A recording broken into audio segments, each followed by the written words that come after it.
A continuación, Fuerza Motriz.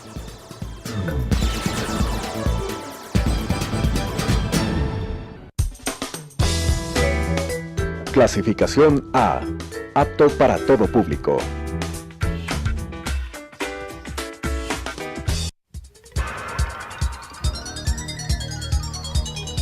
Las opiniones vertidas en este espacio por la producción y dirección del programa son de exclusiva responsabilidad de sus autores y de quienes intervienen en ellos.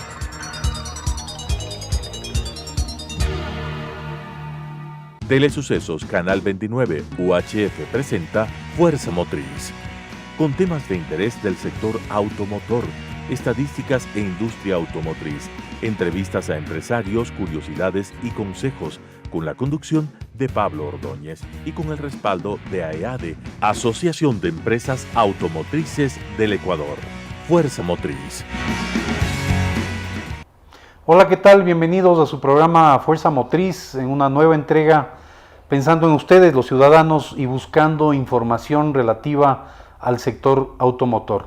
En esta ocasión nos acompaña el ingeniero Roberto Gomelski, quien es una persona con amplia experiencia en el sector energético, es ingeniero eléctrico de la Universidad de Buenos Aires, nacido en Buenos Aires, pero residente durante muchos años en el Ecuador.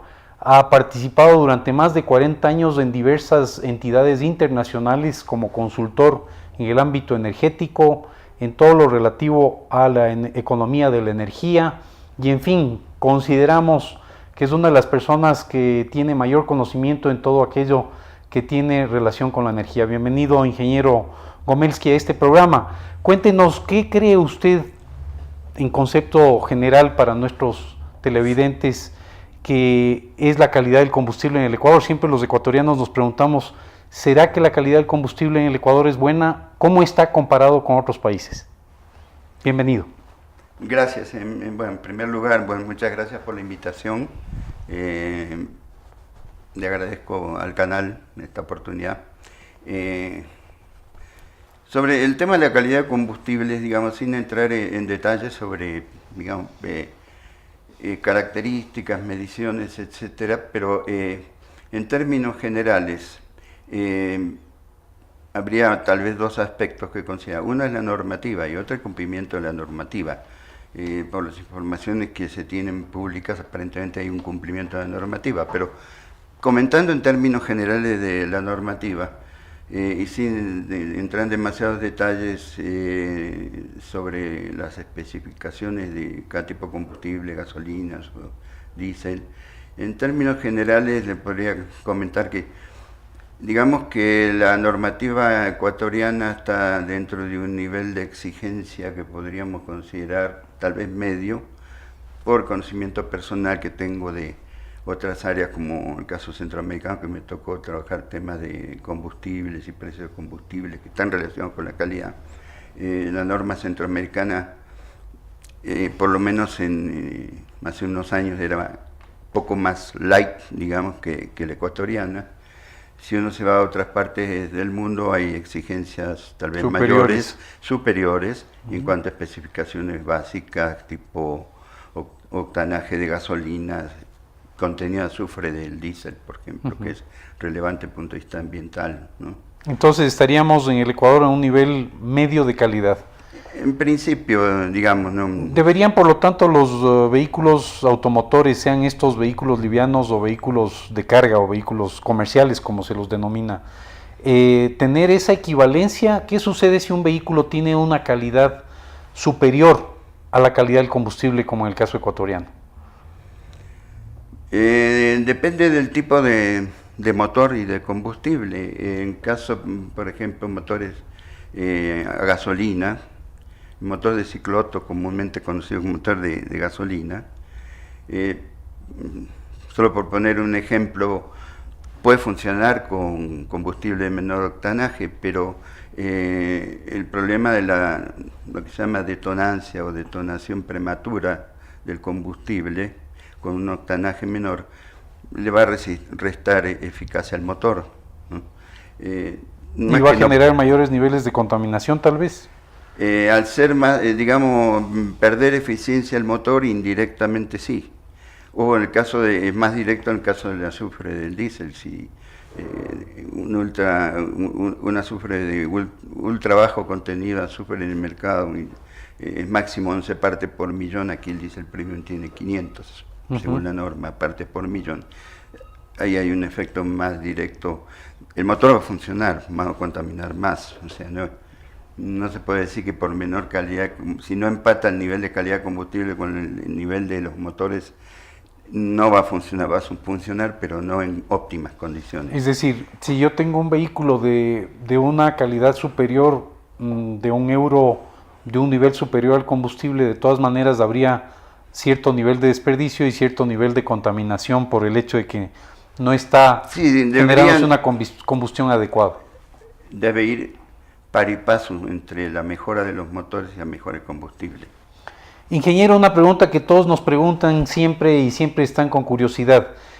La gasolina extra, la gasolina super, si compro gasolina extra, ¿me da lo mismo, me da igual? En la altura de Quito, a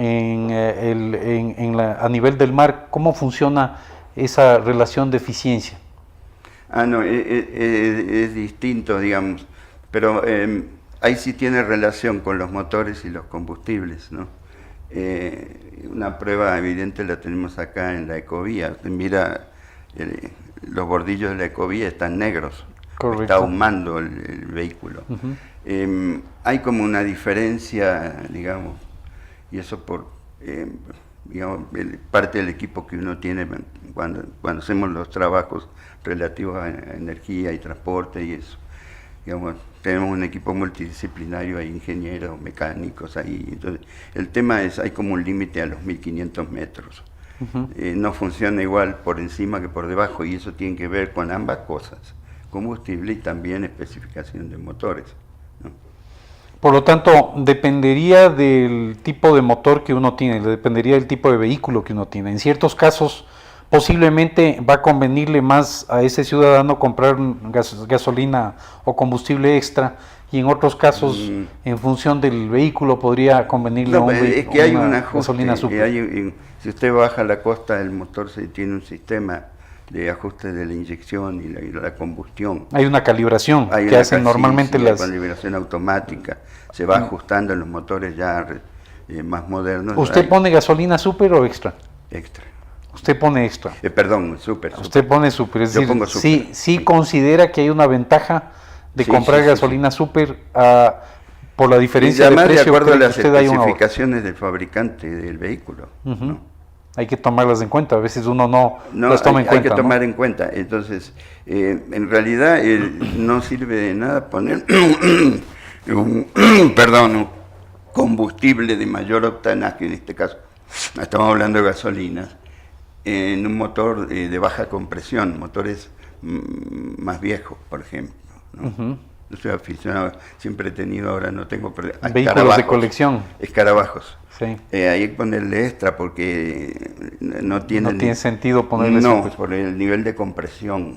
Es decir, yo necesito más octanaje para evitar la detonancia cuando elevo, y elevar la relación de compresión eleva la eficiencia del motor, y ahí está la relación. Un tema muy importante para el ciudadano, para el gobierno, es el tema del ambiente, el tema de la contaminación. ¿Cómo estamos en el Ecuador respecto de la contaminación de acuerdo al tipo de combustible? Se habla mucho, y usted dio el ejemplo de la ecovía y el uso del diésel. Al parecer, la calidad del diésel que nos está llegando no es de tan buena calidad, y eso está generando niveles de contaminación demasiado elevados. Otra vez, repito que no es solo el combustible, sino también el equipo que utiliza. El equipo, Ecuador tiene esas particularidades de diferentes alturas, diferentes, llamémosle, medios, ¿no? En condiciones de altitud, presión, temperatura, humedad. Entonces es una combinación. Otra cosa que también creo que vale la pena destacar un poco, la contaminación visible, por ejemplo, emisión de material particulado, que es el ejemplo que decíamos de la ecovía. si bien es visible, no es tan complicada como la que no se ve, porque no vemos las emisiones de CO2 por la quema del combustible, ni la emisión de óxido nitroso, ni de los óxidos de azufre. Que no se ven, pero son más contaminantes claro, que lo visible. La generación de gases de efecto invernadero no tiene mucho peso el tema de materia particulada, pero sí en la emisión local. Solo por poner un ejemplo antiguo, ¿no? Tal vez recuerdan hace 20, 30 años, en una época fue hasta una disputa en Estados Unidos con las compañías petroleras, cuando las gasolinas en la refinación se llevaba el octanaje a normas con tetretilo de plomo. Usted no ve el tetretilo de plomo en el aire. Las emisiones en ese caso contenían, digamos, un índice alto de plomo, que es veneno, simplemente veneno.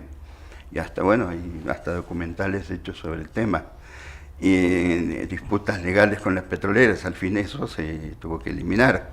Entonces, hoy ya no se llama, no existe más la gasolina con plomo, existen otros procedimientos, otros tratamientos para llegar al octanaje según normativa. Entonces, el ejemplo de lo que no se ve es peor que lo que se ve. Perfecto, esa es la conclusión importante. No todo lo que se ve es lo que contamina. Hay cosas que no se ven dentro de los combustibles que pueden afectar seriamente al medio ambiente. Bueno, vamos a un tema importantísimo, ingeniero, que tiene que ver con los subsidios. Es un tema que todo el tiempo se está hablando, no todo el mundo quiere tratar sobre el tema. Acabamos de concluir el proceso primario de las mesas de diálogo, donde una de las propuestas del gobierno actual tiene que ver con cargar aranceles y cuotas al sector empresarial, que finalmente se traducirán en aranceles y precios al consumidor. Sin embargo, los temas de subsidio no se tratan porque son temas normalmente complicados por el tema político, pero aquí sí los vamos a tratar. ¿Cuánto se subsidia por galón acá en el Ecuador? Tanto en combustibles de gasolina super extra y también gasolina diésel. Y dentro de ese ámbito, ¿cuánto se utiliza de los combustibles dentro de los vehículos livianos y los vehículos comerciales?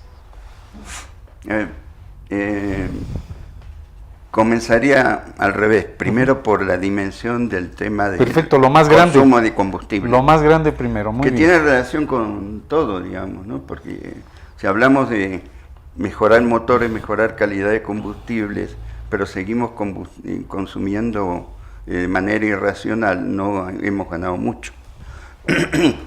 Para tener una idea, el sector transporte, en términos globales de todas las fuentes de energía, combustibles líquidos, gaseosos, electricidad, energía como un todo, aproximadamente la mitad del consumo va a transporte, lo cual es un peso muy, muy alto. Digamos, grosso modo, podemos ver el transporte terrestre si consideramos el consumo final de energía, es decir, excluimos el consumo propio del sector para producir energía. Con respecto al consumo final, más o menos el transporte terrestre anda arriba del 45, 46%. Cifra más o menos gruesa, digamos, ¿no? Que es lo más visible para el consumidor, pero hay otras fuentes de consumo a nivel industrial y, en fin, que no se las mira en el día a día, ¿no? No, correcto, pero sí es un peso muy alto. Estamos hablando de, grosso modo, la mitad. Esto estamos hablando de cifras en el Ecuador, ¿no? En el Ecuador. Si tomamos América Latina, los pesos varían, ¿no? Igual, el transporte pesa mucho en todas partes. En todas partes. En el orden de 35, 40%. Y la diferencia más que no es que el transporte consuma menos en otros lados, es que, por ejemplo, hay un desarrollo industrial más importante en países como Brasil o Argentina o México y pesa más la industria, pesos relativos. Correcto. Entonces, eso cambia un poco la estructura, pero el transporte pesa en todas partes. Pero aquí, en particular en el Ecuador, estamos hablando que la mitad de todo el consumo de energía se va para el transporte. Aproximadamente 80% de todo ese consumo de energía son combustibles fósiles, ¿no? 80%. 80%. Poco más, poco menos. Sí, por ahí anda, varía según el periodo, pero está en ese orden de magnitud. El resto es electricidad y otras fuentes. Y de ese 80%, ¿cuánto es diésel? Aproximadamente, dice una cifra así de memoria, bueno, los combustibles más importantes son diésel y gasolina. Y más o menos el diésel anda en el orden entre 2/3, por ahí, más o menos. Pero si nos vamos al transporte, ya específicamente, que es un poco el tema que estamos abordando aquí. Correcto. En el caso del transporte, abriendo un poquito el paquete, aproximadamente, otra vez considerando todas las fuentes de energía, que básicamente en transporte al día de hoy son dos, el diésel y la gasolina, porque la electricidad del trole de Quito es muy poquita, y aún con el metro va a seguir siendo no tan relevante. Más o menos 70% de consumo de energía en el transporte es para cargas y 30% pasajeros. En lo que es pasajeros, 90% es gasolina, 10% es diésel más o menos. Y básicamente eso va al transporte público. El transporte público consume entre 15 a 20% del consumo para pasajeros. En cargas predomina obviamente el diésel.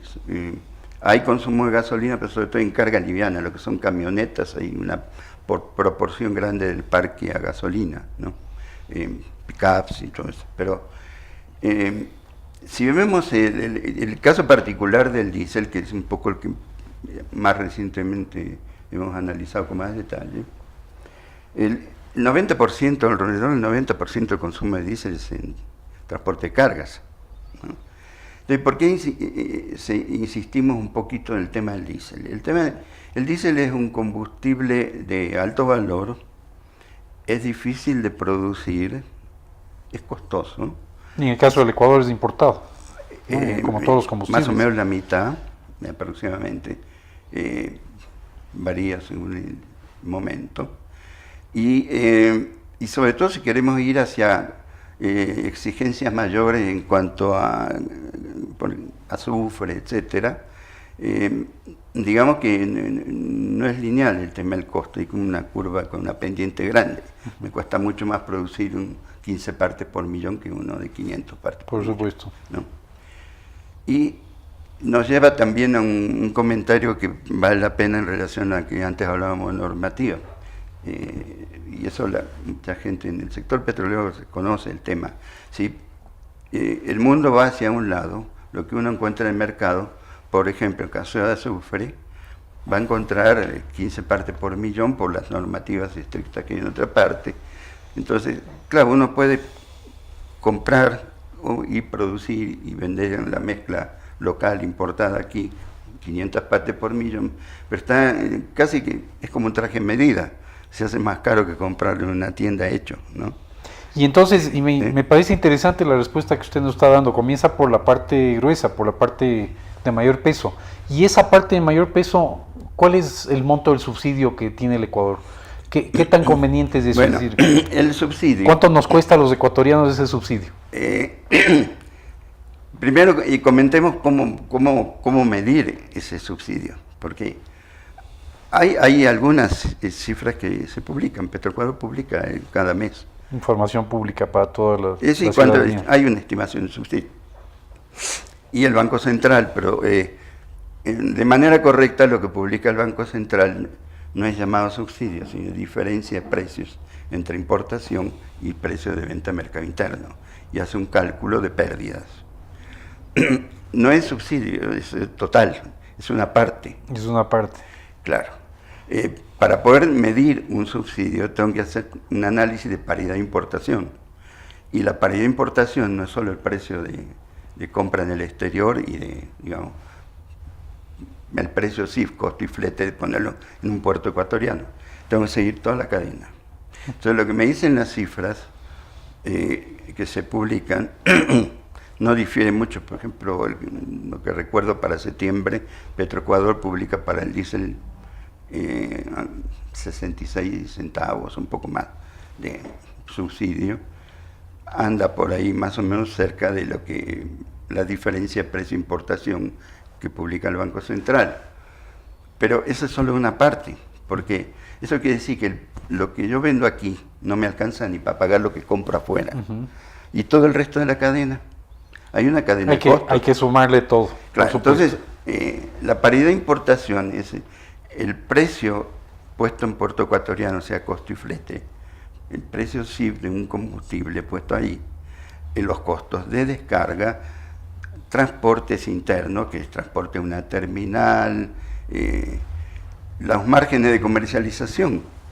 En el Ecuador, en caso particular, hay un solo comercializador mayorista, que es Petroecuador, pero en todas partes, en otros países hay más de una empresa que hace que cubre esa parte de la cadena. Entonces tengo un margen, tiene que tener un margen para poder cubrir sus costos y tener una utilidad y poder subsistir como empresa. Y tengo el margen del minorista, la estación de servicio, en el caso de combustible. Sí, toda la cadena habría que incluirla en el precio como es normal y como ocurre en otros países. Toda esa cadena. Segundo concepto es que esto no es estático, cambia cada día, cada hora en realidad. Cambia cada día porque yo lo mido contra un precio de mercado internacional que cambia completamente día con día. Entonces, hemos hecho un ejercicio reciente con la EADE.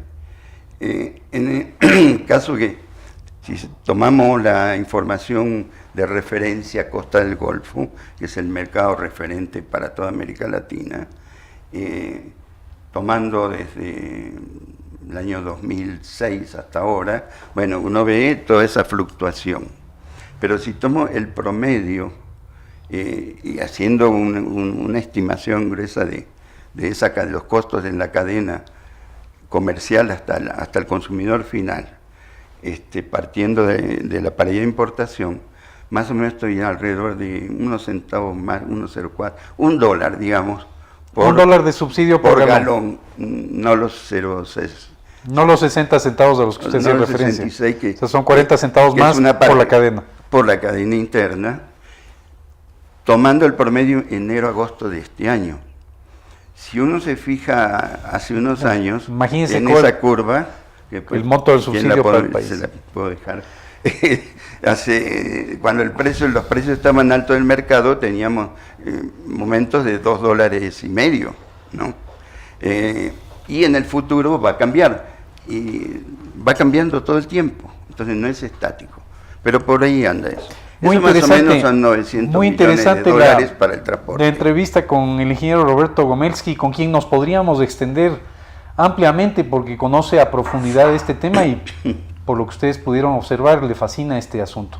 Una pregunta muy cortita y para cerrar, porque estamos en el cierre del programa, si usted tendría que eliminar los subsidios al combustible, ¿lo haría? ¿Sí o no?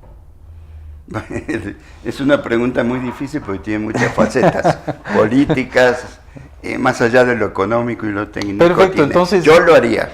Usted lo haría muy bien y gradualmente, pero lo haría. En un siguiente programa poder profundizar mucho más con el ingeniero Roberto Gomelski, a quien le damos un agradecimiento expreso y a ustedes televidentes por su atención a este programa.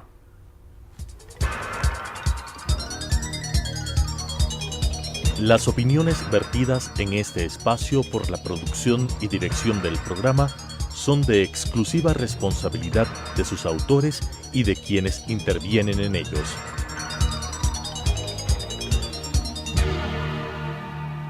Telesucesos Canal 29 UHF presentó Fuerza Motriz, con temas de interés del sector automotor, estadísticas e industria automotriz, entrevistas a empresarios, curiosidades y consejos, con la conducción de Pablo Ordóñez y con el respaldo de AEADE, Asociación de Empresas Automotrices del Ecuador.